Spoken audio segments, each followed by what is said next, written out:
आज आपण एका अशा मैत्रिणीला भेटणार आहोत. तिचं काम वेगळं आहे. तिने कामाची सुरुवात कशी केली किंवा ती इथपर्यंत कशी पोहोचली हे आपल्याला समजून घ्यायचं आहे. त्याच्या आधी आपण तिची ओळख करून घेऊया, तिचं नाव विचारूया, ती काय करते, कशी शिकली हे विचारूया. नमस्कार. नमस्कार. मला एकदा तुमची ओळख सांगा, म्हणजे तुमचं नाव सांगा, कारण खूप लोकांना ते माहिती नाही आहे. तर तुमचं नाव काय आहे? माझं नाव मीनाक्षी दिंडोरकर. बरं. आणि तुम्ही आत्ता म्हणजे अनुराधा आर्ट ज्वेलरीमध्ये काम करतात, परंतु त्याच्या आधी आत्ता मी जेव्हा ह्या दुकानामध्ये आले तेव्हा मी असं बघितलं की तुमचा एक असा दबदबा आहे, होल्ड आहे सगळ्यांवर, म्हणजे प्रेमाचा आहे तो. तुम्हाला तुमची जबाबदारी माहिती आहे, परंतु तरीसुद्धा इतरांना सुद्धा त्यांची जबाबदारीची जाणीव करून देताना सुद्धा जो गोडवा आहे तो मी तुमच्याबरोबर अनुभवला.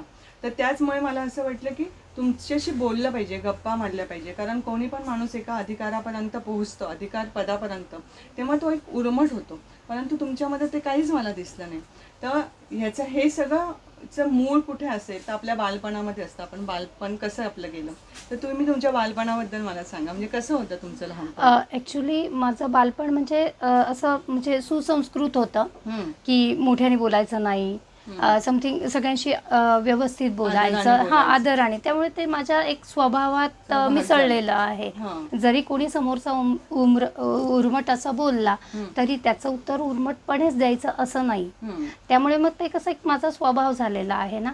आणि माझी पण इतरांना शिकवण तीच असते, कोणी कोणाशी कितीही कसा वागला तरी आपण आपलं जे स्वभाव आहे तो सोडला नाही पाहिजे.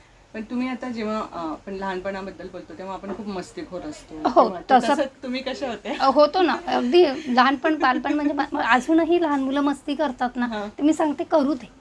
हेच लहानपण आहे त्यांचं आणि आत्ताच मस्ती करणार ते. पण तुमच्या काही लहानपणच्या आठवणी आहेत का की आपण, म्हणजे मी अशी खोडकर होते किंवा आम्ही भावंड मिळून असं काही करायचो? कारण आता ना सगळे खेळ पण बदलले आहेत आणि सगळं आहे, तर तसं पण तुम्ही मला सांगा. हो हो, लहानपणी तर भयंकर खोडकर होतो आम्ही. 2 भाऊ आणि मी बहीण, म्हणजे 2 बहिणी 2 भाऊ होतो, पण बरोबरीचे आम्ही 2 भाऊ आणि 1 बहीण. पण आई कधी घरात कोंडून गेली की पूर्ण घरात पसारा, मारामारी, आणि ती आल्यावर मग ती सोडवणार. तुमचे वडील काय करायचे? वडील आमचं सोनारांचं दुकान, म्हणजे आम्ही गोल्डस्मिथ सोनार आहे, तर आमचं ज्वेलर्सचं दुकान होतं. वडील कारागिरी करायचे समथिंग, पण घरामध्ये पण वातावरण एकदम शांत. म्हणजे आईला मस्ती करणं अजिबात नव्हतं आवडत, पण आता आम्ही मस्तीखोरच. पण ती आली, वडील आले की सगळे चुपचाप. आई वडिलांच्याशी कोणते संस्कार तुम्हाला लक्षात राहिले? वाटून खायचं. बरं, शेअर करायचं, शेअरिंग. कारण त्यावेळी ते खूप महत्वाचं होतं आणि आज पण आहे ते. आज पण माझी आई आहे, पण तिने काही आणलं की ती अर्ध मला देणार, त्याशिवाय ती खाणार नाही. आणि तसं मग माझा पण स्वभाव आहे की काही खाण्यावरच काय, पण काही वस्तू असली ना की शेअरिंग, एकमेकांना टाकून खायचं नाही, घालायचं नाही ना, काय नाही, म्हणजे शेअरिंग आहे. आणि एकमेकाला त्यामुळे कसं असतं माहिती का, त्या गोष्टीने आपण एकमेकाला समान समजू शकतो. म्हणजे समान आहोत आपण, असं होतं भाव. पण आणि मग तुम्ही इथे शाळेत शिकल्या, कुठे शाळा? माझी शाळा सारडा कन्या विद्यालय, तिथे 10वी पर्यंतचं शिक्षण. त्याच्यानंतर 2 वर्ष BYK कॉलेज, 12वी. तुम्ही शिक्षणात कशा होत्या? शिक्षणात ठीक होती. पण तुम्हाला कसली आवड होती, म्हणजे काही खेळ वगैरे खेळत होत्या तुम्ही लहानपणी? नाही, असं खेळ म्हणजे असे काही खास खेळ नाही. खेळ नाही, गप्पा गोष्टी, गाणे, असे सगळे, मैत्रिणी वगैरे, तेच. त्यावेळी अशी पद्धत होती का सिनेमाला जाणं वगैरे? हो, नव्हती ॲक्च्युली, पण मी माझी मैत्रीण हळूचकन चोरून सिनेमाला जायचो आणि मग घरी आलं की थोडी बोलणी म्हणजे चांगलीच बोलणी खायची. कारण सिनेमाचं वेळ तेव्हा खूप होतं, आता नाही. आता सगळेजण मोबाईलवरच बघतात, पण तेव्हा कसं टॉकीजमध्ये जाऊनची मजाच वेगळी असायची. तुमचं असं काही स्वप्न होतं त्यावेळी? त्यावेळी स्वप्न होतं एक सुखी संसार असं, बट असं होऊ शकतं. पण तुमचं लग्न लवकर झालं? खूपच लवकर झालं आणि ते थोडं म्हणजे ॲक्च्युली ते अनसक्सेस झाल्यामुळे कदाच देवाच्या मनात ते असेल की मी आयुष्यात काहीतरी करावं, म्हणून ते अनसक्सेस झालं. आणि ते अनसक्सेस झालं म्हणून मी आज पण तुम्ही लग्नाच्या आधी कुठेच काम करत नव्हते कुठंच नाही, कुठेही नाही. आणि लग्नानंतर पण ती अनेक वर्ष परमिशनच काम नव्हती घरातून हां. की लोकांच्या दारात जाऊन उभं राहायचं. बर जे आहे घरात सगळं मिळत होतं, हम्म. त्यामुळे असं कधी उणीवच नाही भासली की मी काम जॉब करायला करू, जावं. हां. मी पैसे पण तुम्हाला असं कमवू. वाटत पण नसेल ना नाही नाही नाही, कारण पण- ते घरामध्ये वातावरणच नव्हतं. आणि एकदम लहान वयामध्ये लग्न झालं त्यामुळे पण असं असेल की हे काही करायची आवश्यकताच नाही, आणि लग्न झाल्यानंतर पण तुम्हाला ते कधी करायची आवश्यकता भासली पण पण नाही. त्याच्यानंतर तुम्हाला म्हणजे तुम्ही कामाला कधी सुरुवात केली मग म्हणजे ॲक्च्युली माझी मॅरेज लाईफ थोडी अनसक्सेस झाल्यामुळे मी इकडे भावांकडे वगैरे आली. हम्म. तर भावांचं पण मत होतं काही नाही तू राहा, पण मग मोठा भाऊ म्हटला की नाही तू तुझ्या पायावर उभी राहा. आणि हां. मी पण विचार केला नाही, हे असं जीवन नाही म्हणजे जगायचं आहे. तुम्ही तिकडून माझ्यामध्ये येतानाच हा विचार विचार असेल. केला हम्म. की मी विचार केला की नाही, मला काहीतरी माझं करायचं आहे. हम्म. मला स्वतःला मीच पोसायचं आहे हम्म. आणि याच्यासाठी मला काय करता येईल ते मी बघते. हम्म. तर म्हणून मी जॉब करायचा विचार केला. बरं. मग आणि पहिला जॉब कुठे होता तुमचा पहिला जॉब मी ज्वेलर्सच्या शॉपमध्ये केला, तिथे वर्षभर केला. मग त्याच्यानंतर मला पण आता म्हणजे इतकी वर्ष जवळजवळ म्हणजे वयाच्या 30 वर्षापर्यंत किती हो 30 ते 32 वर्ष म्हणजे वयापर्यंत हा तुम्ही घरात होते. घर सांभाळलं आणि आणि कधी मनात अचानक विचार तुम्ही पण आलात नव्हता केला की मला असं करायला लागेल. जॉब घेतला तर जॉब सुद्धा तुम्ही एका सराफाच्या दुकानामध्ये म्हणजे घेतला. तर त्यावेळी असं असतं की दुकान आहे तिथे अनेक माणसं येतात. तर तुमचा पहिला दिवस कसा होता त्या दिवशी पहिला दिवस तर माझा खूपच अनकम्फर्टेबल होता. म्हणजे भीती वाटत होती. पण मग एक मनात निश्चय होता की नाही मी करून दाखवेल, काय होतं ते बघ. कारण हे सगळं नवीन होतं ना तुम्हाला म्हणजे खूपच तुम्ही नवीन होतं. लांबून बघितलं असेल वडिलांचं काम, परंतु प्रत्यक्ष दुकानामध्ये काम करणं ही खूप अवघड गोष्ट वाटते आणि का तुम्हाला? ते पण दुसऱ्यांच्या दुकानात. दुसऱ्यांच्या. स्वतःच्या दुकानामध्ये काम करणं आणि वावरणं खूप सोपं, हम्म. पण लोकांच्या दुकानात वावरणं आणि काम करणं खूपच अवघड कारण असतं. अजिबातच न काम केलेली मुलगी अचानक जाऊन एखाद्या दुकानात जाऊन उभी राहते आणि ते पण कोणाच्या तरी अधिकाराखाली. अधिकाराखाली. आणि कसं घरी वातावरण ते नव्हतं की कोणाच्या दुसऱ्यांचं ऐकायचं, दुसऱ्यांचं हे करायचं. जे आहे ते आई वडिलांचं ऐकायचं आहे, आई वडील जे सांगतील ते. तेच. पण परक्या माणसाने आपल्यावर अधिकार करणं, हे आण ते आण, पाणी आण, हे आण ते आण, ते नव्हतं. नव्हतं तर म्हणजे ते चांगलं तरी पण तुम्ही हा. एक वर्षभर ते काम केलं ते वर्षभर मी काम केलं. हम्म. आणि तिथे पण ॲक्च्युली मी एक माझी पोझिशन माहीत नाही का पण आपोआप निर्माण झाली तिथे. हां. आणि मग तेव्हा मला स्वतःची जाणीव झाली, नाही यार मी तर काहीतरी करू शकते, करू शकते. मी साधी नाही. हम्म. पहिले मला एक साधी समजायचे की मी काहीच नाही करू शकणार, फक्त घरामध्ये स्वयंपाक पाणी घर भांडी धुणं तेच मी करू तेच शकणार आहे. शकते. बाकी बाहेर जाऊन कोणाशी बोलणं हे ते मी नाही करू शकणार. हम्म. पण त्या जॉबने मला एक कॉन्फिडन्स दिला अच्छा. आणि की मी काहीतरी करू करू शकते. पण एवढे म्हणजे दागिने हाताळणं किंवा त्या याच्यामध्ये आणि ते खूप म्हणजे सोन्याचं दागिने आपल्याकडे सोन्याला अशी एवढी किंमत हो आहे. हो हो तर त्यावेळी पण असं काळजी वाटत असेल. काळजी वाटत होती. हम्म. तर त्याला तुम्ही कसे सामोरे गेला त्याला मी माझ्या मनाला धीर दिला, नाही आपण जे करतोय ते परफेक्ट करतोय हे स्वतःला सांगितलं. आपण मनाने शुद्ध आहोत ना, मग काहीच नाही होणार. अच्छा. ॲक्च्युली तेव्हा मी जे फर्स्ट जॉबमध्ये होते ना, तेव्हा माझ्या बरोबरचे जे सहकर्मी होते ना, सहचारी होते ना, ते म्हणायचे ए नीट ठेव ग हे कर. पण मी विचार केला नाही, मला माहिती आहे मी परफेक्ट केलं आहे. कारण म्हणजे सोनं म्हणजे एक मौल्यवान गोष्ट आहे ना. मौल्यवान वस्तू आहे, हां. पण त्याच्यापेक्षा मौल्यवान आपण आपण असतो. असतो खरं आहे. जे आपल्यावर जो विश्वास असतो ना, तो सगळ्यात मोठा महत्त्वाचा असतो. बरोबर आहे. मग तुम्ही तो जॉब म्हणजे सोडल्यानंतर दुसरीकडे कुठे कामाला लागले? दुसरीकडे मी इथे अनुराधा आर्ट ज्वेलरीमध्येच माझा हा दुसरा जॉब होता. बरं. आणि तिथे तुम्ही कसे लागले म्हणजे तुमच्या ओळखीचे होते हे लोक? ॲक्च्युली हे म्हणजे दुकान केवढं होतं कुठे होतं ते सांगा मला. हो ॲक्च्युली कसं पहिला जॉब मी सोडायचं कारण म्हणजे माझ्या भावाने सांगितलं की इथे कॉलेज रोडला अनुराधा आर्ट ज्वेलरी एक नवीन शॉप उघडतं आहे, त्याचं ओपनिंग झालेलं आहे आणि माझी इच्छा आहे की तू आणि तो म्हणजे अनुराधा आर्ट ज्वेलरीचे जे मालक आणि माझा भाऊ मित्र होते, तर म्हणे त्याच्या दुकानात तू लाग आणि असं कर, तिथे थोडं आर्टिफिशियल ज्वेलरीचं शिकून घे, मग नंतर तुला मी एक दुकान टाकून देईल आणि मग तू पुढे छोटं मोठं तुझं बिझनेस कर. तर ते मनात घेऊन मी ह्या जॉबमध्ये आले. पाऊल टाकलं. हम्म. पण दुर्दैव असं की भाऊ 6-1 महिन्यातच माझा ॲक्सिडेंटली ऑफ झाला. पण आणि त्यामुळे मग मला इथेच करावं लागलं. पण मग तरी इथे जेव्हा मी लागली तेव्हा तुम्ही अनुराधा कोणतं काम करत होता इथे लागले तेव्हा? इथे लागली म्हणजे ज्वेलरी विकणं समथिंग. आणि ही Sales, आर्टिफिशियल ज्वेलरी माझ्यासाठी अगदीच नवीन. नवीन आहे. सोन्याचे दागिने बायकांना सगळे माहिती असतात, माहिती असतात. पण आर्टिफिशियल ज्वेलरीमध्ये कसं याला काय म्हणतात त्याला काय म्हणतात ही नावं मला अवघड होती.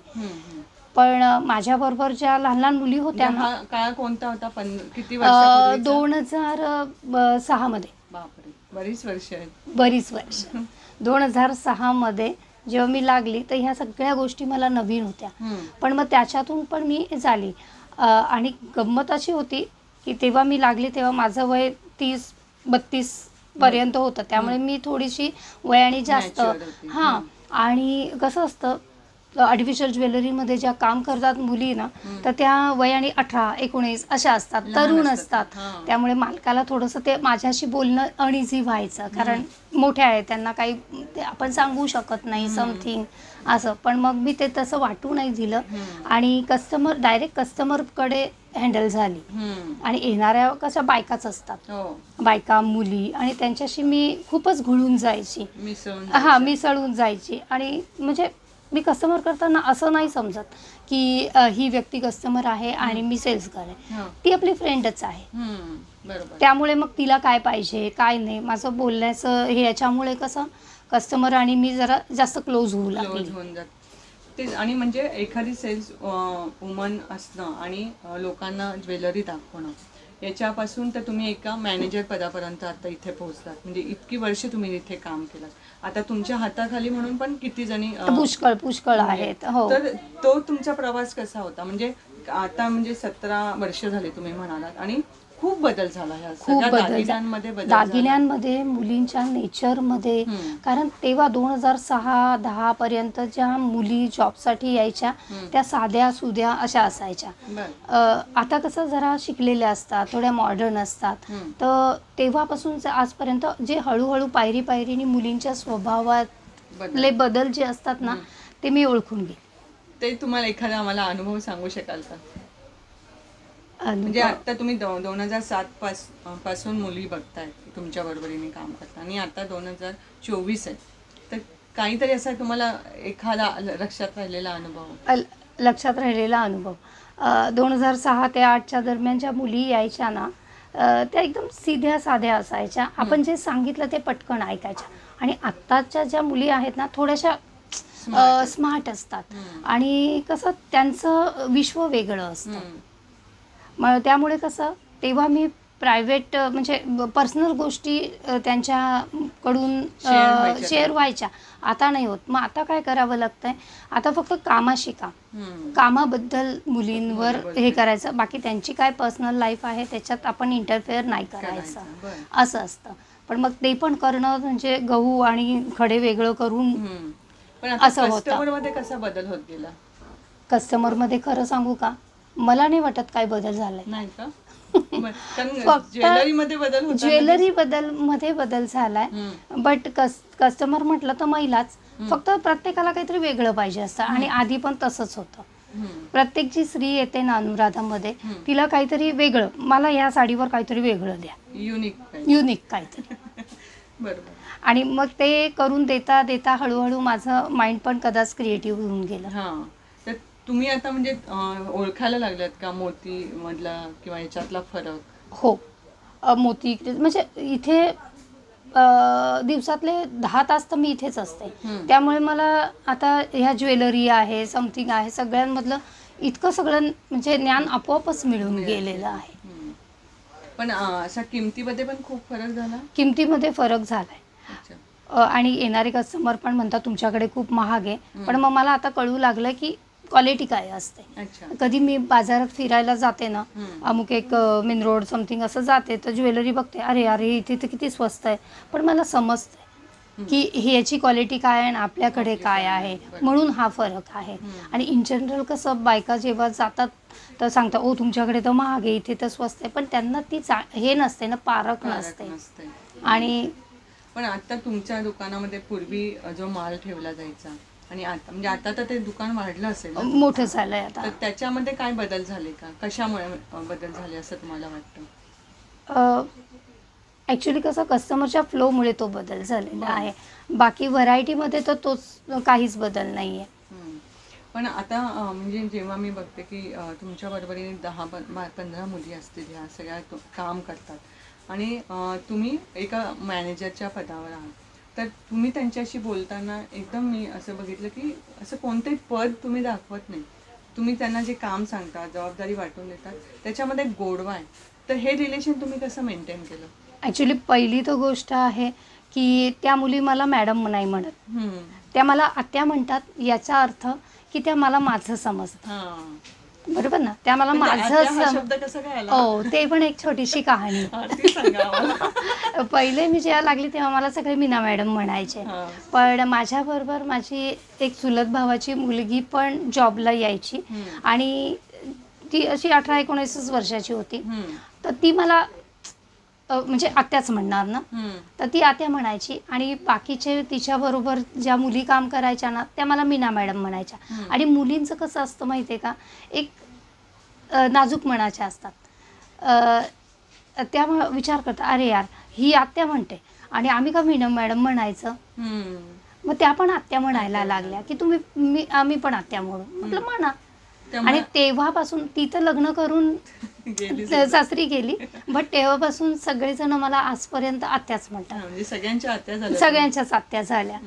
असं आहे का ती. हा, मजेशीर झालंय. काकू मावशी नाही, आत्या. म्हणजे एक मानपण आहे त्या गोष्टीमध्ये आणि छान वाटतं. आणि तेव्हा आत्या म्हणल्यामुळे त्यांना पण आत्ता जो स्टाफ आहे त्यांना पण एक आपलं वाटतं. म्हणून मी हक्काने त्यांना रागवू पण शकते, हक्काने त्यांना प्रेमाने काम पण सांगू शकते.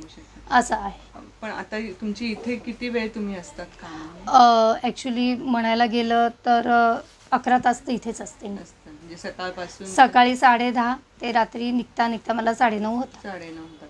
मग अशा वेळी तुम्ही घरचं कसं सांभाळतात? घरची पण एक आघाडी असते. हो. मग कधी सुट्टी घेऊन किंवा मग घरी काही कामवाली आहे, समथिंग आहे, असं सगळं. किंवा मध्येच थोडासा ब्रेक घ्यायचा आणि काही काम करून यायचं. आई पण आहे. हो, त्या पण वयाने जास्त आहे, पण मग ती पण ऍक्टिव्ह आहे.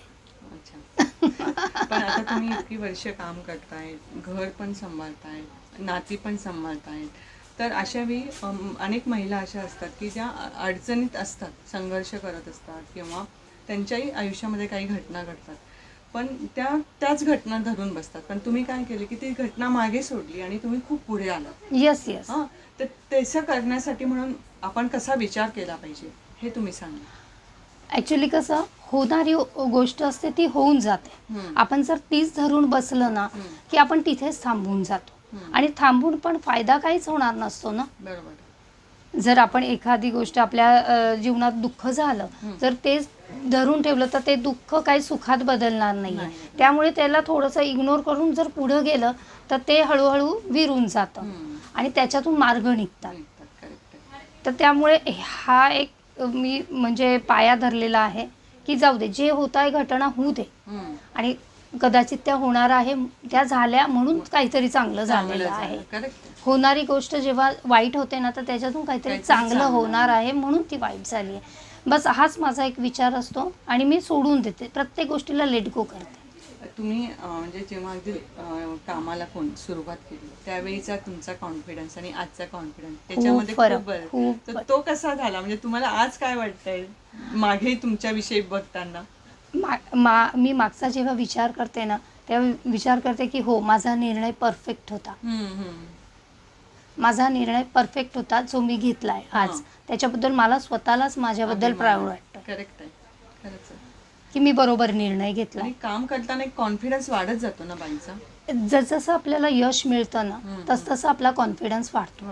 पण मग याचा अर्थ असं नाही की आपण एका लेवलमध्ये पोहोचलोय तर आपण मागे बघणं विसरायचं. मागे बघते मी, पण जेव्हा पण ह्या नवीन मुली येतात ना त्यांच्याकडे बघून मी मागे बघते की मी जेव्हा आली होती नवीन तेव्हा माझ्या काय अपेक्षा होत्या. तेव्हा तुमच्या काय अपेक्षा होत्या? माझ्या ह्या अपेक्षा होत्या की मला कोणीतरी समजवलं पाहिजे, मला जे गोष्टीचं ज्ञान नाही आहे ना ते दिलं पाहिजे. आणि कधी पुष्कळ ठिकाणी मला नाही मिळालं तो सपोर्ट, पण मग म्हणून मी आलेल्या नवीन मुलींना कधीच असं हे करत नाही, इग्नोर नाही करत. तिला माहीत नाही ना तर तिला सांगते, कारण मी विचार करते की जेव्हा मी नवीन होती तेव्हा मला कुणीच नाही सांगितलं, तेव्हा सांगितलं असतं तर मला अजून चांगलं वाटलं असतं. म्हणून मी आलेल्या प्रत्येक नवीन मुलीला कधीच असं म्हणत नाही की तुला हे येत नाही. हो, तुला येत नाही, हे बघ हे असं असतं. म्हणजे त्या मुलीला एक प्रकारचा धीर मिळतो आणि ती पुढे लवकर जाऊ शकते. आजचा काळ असा आहे की म्हणजे एका वर्ष एखाद्या ठिकाणी काम करतो माणूस, मग दुसऱ्या वर्षी दुसऱ्या ठिकाणी काम करतो. पण ही तुमचं कौतुकाची गोष्ट आहे की 15, 16, 17 वर्ष एकाच ठिकाणी काम करायचं आणि तरी पण रिलेशन योग्य पद्धतीने मेंटेन ठेवायचे. तर याच्या मागचं रहस्य काय आहे? याच्या मागचं रहस्य म्हणजे एक तर मला जे अनुराधामध्ये मी आली ना तर माणसं खूप चांगली मिळाली. आणि स्त्रीला काम करण्यासाठी काय लागतं? एक मान लागतो, एक सन्मान मिळाला ना तर मग स्त्री काहीही करू शकते. बरोबर. म्हणजे एक विश्वास पाहिजे, एक मान दिलेला पाहिजे. बस तो ह्या दुकानात मला मिळाला. सुरक्षितता तेच तर, एक मान सन्मान असतो स्त्रीचा की तिला मानाने बाई असं करा, तसं करा, तसं करा. एक तुसडेपणा नको, बरोबर, एक हीणपणा नको, तुच्छ लेखायला नको कोणी. आणि तेच या दुकानात झालं मला. आणि इथे मी सन्मान आणि वागणूक मिळाली मला. त्यामुळे मी इथे थांबली आणि पुष्कळ प्रगती केली. याच्यामध्ये म्हणजे माझ्या आयुष्यात जी मी प्रगती केली आहे त्याचं अर्ध्याच्या वर श्रेय अनुराधाला जाते. आणि म्हणजे इथले जे ऑनर आहेत, त्यांच्या घरचे लोक आहेत, त्यांना जातं की त्यांनी मला मीनाताईशिवाय कधी बोलले नाही. ते सन्मानाने वागवला. नक्कीच.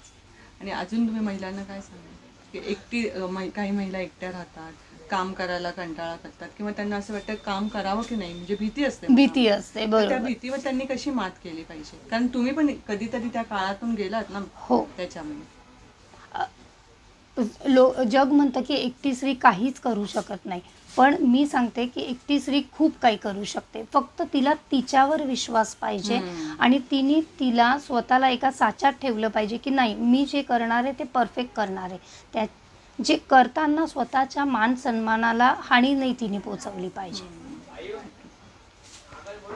मैत्रिणींनो, आपण आज मीनाताईंचे विचार ऐकले की आपल्याला बळ मिळतं, कसं मिळतं ते तर एखाद्या कोणी सन्मान दिला पाहिजे, आपला रिस्पेक्ट केला पाहिजे आणि एक विश्वास आपल्यावर ठेवला पाहिजे, तरच आपण पुढे जाऊ शकतो. प्रत्येकावर वेगवेगळ्या वेळी वेगवेगळी परिस्थिती येते, परंतु त्या परिस्थितीवर कशी मात करायची हे त्यांनी स्वतःच्या जीवनातून आपल्याला दाखवलं. अशाच वेगवेगळ्या मैत्रिणींना भेटण्यासाठी सुपर 4 चौघीवर नक्की या आणि या चॅनलला लाईक करा, सबस्क्राईब करा. धन्यवाद.